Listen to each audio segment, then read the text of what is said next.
예, 지금 방금 속보가 들어왔는데요. 네. 대법관 증원 법원 조직법 개정안이 법사위 소위를 통과했다고 합니다. 이제 이런 얘기를 해야 되는데 예, 지금부터 이제 시작이네요. 그러니까 이재명 시대의 개막이죠. 점심 먹자마자 개막포를 이제 날리는 건데 이제 어떤 일이 벌어질 거냐면 가장 지금 이재명 대통령 입장에서 가장 지금 자기가 스스로 이제 위협적인 거는 자기를 유죄 판결한 그 대법원 판결이거든요. 여기 손을 봐야 돼요.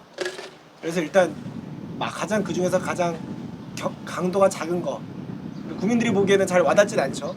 대법관 수를 증원하는 법원조직법 개정안부터 통과시켰는데 머지않아 본인 형사재판 걸린 문제 이 문제를 처리해야 되잖아요. 그 때문에 아예 재판 자체를 정지하게 하는 형사소송법 개정안 아니면 자기가 지금 허위사실 공표죄로 유죄 판결을 받았기 때문에 그 파기환송심에서 판결이 나기 전에 연소하도록 면소 판결을 내니까 유죄 판결을 못 내리도록 그 해당 공직선거법 규정을 개정하는 걸 아마 조만간 통과시킬 겁니다. 그러면 이제 지금 뭐 조만간 대선이 또 있을지 모른다는 희망 섞인 바람을 가지고 계신 분들이 우리 지지자분들 중에 계신데 그런 일 없을 겁니다. 그거를 일사천리로 통과시킬 거고요. 이제 그게 1차적으로 할 일이고 그 다음에 뭐냐면은 특검, 반헌법행위, 내란행위를 잡는 특별법 같은 걸 만들어서 청문회 돌릴 거예요. 그렇죠. 청문회 돌리고 다 조사하고 고발권 가진 엄청난 그 특조위 같은 그런 게 만들어질 거고요. 그리고 특검, 김건희 특검이든 기존에 이제 거부권에 막혀서 못했던 것들 포함해서 대법원장 특검까지 할지는 모르겠지만 아무튼 온갖 종류의 특검을 해서 그 특검의 대상에는 계엄에 동조한 것으로 추정되는 사람들까지도 다 포섭해서 국민의힘의 정치인들, 국회의원들까지 다 포함한 그런 특검 사정 정국이 펼쳐질 거고 그게 이제 한동안 이제 국민의힘을 강타할 겁니다. 그리고 마지막으로는 이제까지 윤석열 정부에서 그래도 거부권을 행사했던 반시장적인 법들이 있어요. 뭐 양곡관리법이라든가 노란봉투법이라든가 이런 거 다 통과시켜. 이게 일사천리예요. 상법 개정안도 네, 상법 개정안 문제 이런 거 다 통과시켜서 결국 이거를 저는 하는데 한 달도 안 걸릴 거라고 봐요. 얼마든지 왜냐하면 대통령이 거부권 행사할 리도 없고 민주당은 다 대통령이랑 다 말이 됐으니까 발의를 하는 걸 거고 그러니까 지금 이제 그 시작이고 우리 국민의힘은 굉장한 내홍을 겪을 거고요. 그런 외부적인 내홍을 겪을 거고. 그러니까 그렇게 될 거예요. 국민의힘을 좀 예측을 해보면 이건 뭐 별로 좋은 이야기는 아니긴 하지만 그냥 뭐 이제 받아들여야 되는 그런 지점이 있는 거니까 일단은 지금 우리 당에는 이 내란 특검이나 김건희 특검, 명태균 특검 이 모든 특검들의 대상이 되는 정치인들이 굉장히 많을 겁니다. 그러다 보니까 이 정치인들이 이제 자신을 보호할 유일한 방법이 그러니까 이제 이재명이 했던 걸 그대로 반대로 하는 거죠. 그러니까 그 유일한 방법이 당을 외피로 두르고 방탄을 하는 거예요. 그래서 이재명 독재를 물리쳐야 한다라는 명분을 걸고 이제 그러면 이제 얘기한 유재하 위원장이 얘기한 그 법들을 이제 폐지해야 된다는 걸 명분으로 걸고 이게 기실은 이제 사실 자신들에게 올 내란, 명태균, 김건희 특검에서 올 공격을 막기 위한 방탄을 위해서 당권을 놓지 않으려고 할 거예요. 이게 결정적이에요. 당권을 놓지 않으려고 할 거라서 오늘 이제 제가 아침 방송에서 저한테 그 진행자가 딱 묻더라고요. 아침 방송에서 딱 묻더라고요. 권성동 오늘 사퇴하냐? 그래서 제가 사퇴 안 할 거라 그랬어요. 그 사람은 사퇴할 사람이 아니다. 왜 사퇴를 안 할 것 같다고 생각을 하냐? 권성동 원내대표는 이미 그런 모습들을 계속해서 보여줬고 사퇴를 하게 될 경우에 비대위원장 지명을 못하는데 비대위원장은 원내대표가 지명할 수 있고 그렇죠. 근데 우리 당원 당규가 물러나지 않는 원내대표를 물러나게 할 방법은 없어요. 딱 하나 있는 게 윤리 보내가지고 당원권 정지시키는 것밖에 없는데 그건 자기들이 지금 당권을 쥐고 있는데 그건 불가능하거든요. 그러면 이제 원내대표로 그냥 얼굴 두껍게 버티는 거예요. 그런 다음에 이제 전당대회를 열 수 있나 없나를 눈치를 보다가 전당대회 열게 됐을 때 자기들이 패배할 것 같다는 생각이 들면 그냥 혁신형 비대위를 한다 그러고 권성동 원내대표가 비대위원장을 임명을 할 겁니다. 지금 그 김용태 비대위원장의 임기가 이번 달 말에 끝나요. 빨리 끝나네요. 네. 6개월이라서 생각보다 왜냐하면 권영세 비대위원장의 자녀 임기를 채우는 거라서 이번 달 말에 끝나요. 그래서 김용태 비대위원장이 6월 30일 날 임기가 끝나는데 그러면 6개월을 한 번 더 연장을 할 수가 있는데 연장을 하면은 12월까지 가는 거고 김용태 비대위원장을 연장을 시켜줄지 안 시켜줄지도 결국 권성동 원내대표가 다 정하는 거예요. 지금 이 당은 권성동 원내대표의 겁니다. 그래서 권성동 원내대표가 연장을 안 시켜주게 되면 이제 다른 비대위원장을 임명을 하겠죠. 지금 하마평에 오르는 인물들이 몇 명 있어요. 네. 외부에서 데리고 오겠다는 사람도 있고. 네.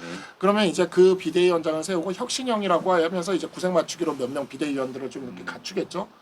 그런 다음에 이제 이재명 독재에 저항한다 그러면서 예전에 이제 패스트트랙 투쟁할 때와 비슷한 그런 좀 약간 강경 투쟁 형식으로 갈 겁니다. 당을 그렇게 끌고 갈 거예요. 그러니까 왜냐하면 자기들을 지켜야 되기 때문에. 네. 왜냐하면 이제 내란 특검이랑 김건희 특검이랑 명태균 특검이랑 들어오게 되면 당사의 압수수색도 엄청나게 들어올 거고요. 그렇죠. 그렇게 됐을 때 이제 그거를 막 몸으로 막는 모습을 보여주면서 비주얼로 쇼크를 줘야 사람들을 이렇게 할 수 있다고 생각을 하기 때문에 그 일을 분명히 할 거예요. 그거를 아마 하고 그 다음에 그 자통당 부정선거 세력과도 끊어내질 못할 게 자통당 부정선거 세력과 함께 장외투쟁을 할 겁니다. 광화문에서 또 예, 이제 그게 이제 황교안 나경원 체제 때 했던 거예요. 그걸 그대로 할 거예요. 그리고 그 상태에서 내년 지방선거를 치를 생각일 겁니다. 내일 의원총회가 열린다고 하는데 네. 거기서 혹시 원내대표가 바뀔 가능성에 대해서 어떻게 생각하시나요? 제가 플랜 B 얘기도 듣긴 들었어요. 아까 박대출 사무총장 그만뒀다 그랬잖아요. 네. 박대출 사무총장이 그만둔 이유가 만약에 권성동 원내대표가 자리를 못 지키면 그 다음에 박대출 사무총장이 원내대표로 나온다.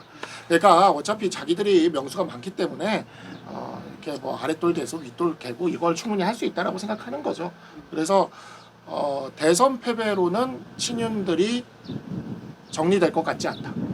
대선 패배로는. 자, 그런데 이제 이재명 정부 쪽도 적어도 내란 특검 쪽은 굉장히 강력하게 밀고 들어올 것이 그렇죠. 분명하기 때문에 그 내란 특검의 과정과 그 다음에 이제 그거 사이에서 이제 좀 우리 보수에게 굉장히 고통스러운 시간이 시작될 텐데 이게 뭐냐면 뭐 유자 변호사도 잘 알겠지만 이렇게 수사가 들어오게 되면요 다 이렇게 같은 편인 것 같아도 이제 수사가 들어오면 거기서 이제 깨지기 시작합니다. 누가 하나 불기 시작하죠 이제. 왜 그러냐면 이제 물증이 이게 물증을 걔들이 쥐고 있거든요. 네. 지금 보면은 벌써 뭐 비아폰 뭐 서버 지금 복원한다 그러죠. 그렇죠. 그다음에 뭐 CCTV 나오고 있죠.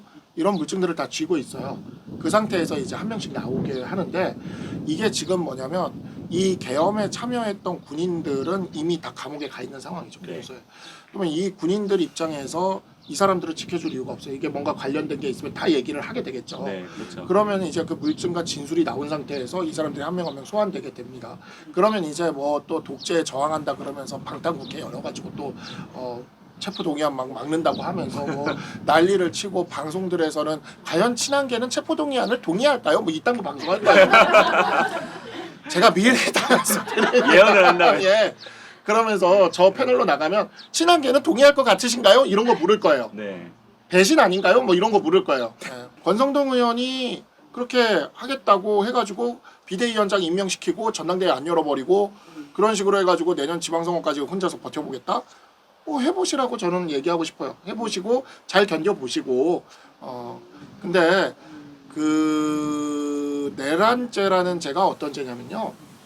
예전에 이제 그 이석기 의원이 아로라는 조직을 가지고 내란죄로 해서 내란 음모랑 선동으로 해가지고 기소가 돼가지고 마지막에 대법원에서 내란 선동만 인정이 됐어요.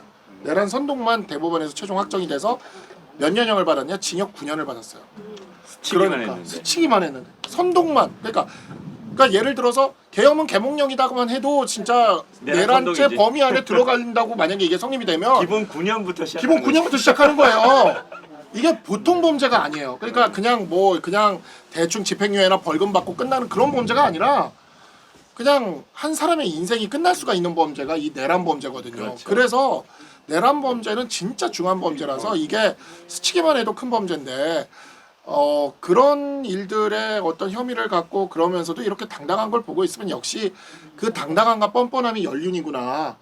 정말 진짜 그 연륜의 정치를 한번 마지막 불꽃을 한번 태워보기를 저는 뭐 그렇게 애달플 필요도 없고 우리 지지자분들이 그렇게 급하실 일도 없다. 그렇죠. 저는 그렇게 생각을 합니다. 그런 점에서 그냥 좀 두고 보시면 될 것 같아요. 저도 그렇게 동의합니다. 그러니까 우리가 준비된 상태로 이렇게 기다리면 되는 거예요. 우리가 당의 주인인데 어디에 뭐 나갈 것도 아니고 이 당 묵묵히 지키면서 또 비판할 거 비판하고